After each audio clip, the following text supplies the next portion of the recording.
Menurut aku ya, bedanya spons yang dibasahin sama nggak dibasahin itu masalah preferensi aja sih. Gimana kalau sekarang kita bandingin dua-duanya? Ini aku pakai spons yang udah agak lembab, dan yang ini yang kering. Waktu aku kursus di VG Makeup Studio itu sebenarnya aku diajarin buat pakai spons yang kering. Alasannya karena spons yang kering itu lebih nggak nyerap banyak produk dan bikin produk tuh pigmentasinya lebih kelihatan. Dan kayaknya ya kalau buat makeup artist yang butuh kerja lebih cepet dan butuh makeupnya tuh kelihatan di kamera, emang better pakai spons yang kering. Kita contohin di muka sebelah kanan ini, nanti aku bakal pakai spons yang kering. Yang sebelah kiri aku pakai spons yang lembab. Ini aku mau pakai blush dulu. Aku pakai blushnya Rain.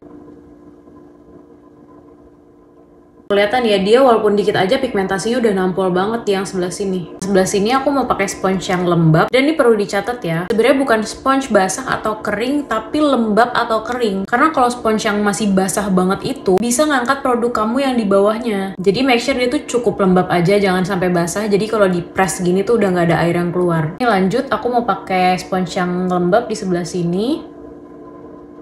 Tuh, jauh kan dia tuh jadi lebih tipis gitu, padahal aku ngambil produknya sama.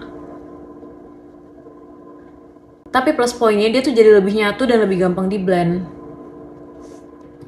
Ini ya, spons kering itu lebih pigmented, sementara spons basah itu warnanya lebih subtle dan lebih blendable. Sekarang kita coba pakai contour. Kalau pakai contour itu supaya nggak nyebar-nyebar banget posisinya, jangan lupa di pinch kayak gini ya sponsnya. Sama dia tuh jatuhnya lebih pigmented. Itu jadi lebih define gitu ya. Ini aku pakai yang spons yang lembab. Jujur agak lebih makan waktu, tapi ya hasilnya gitu, lebih blendable dan lebih subtle. Nah, yang di bagian spons kering ini supaya dia lebih ngeblend. Di bagian yang masih bersih aku pakai buat ngeblend pinggir-pinggir produknya, dan hasilnya bagus juga sih.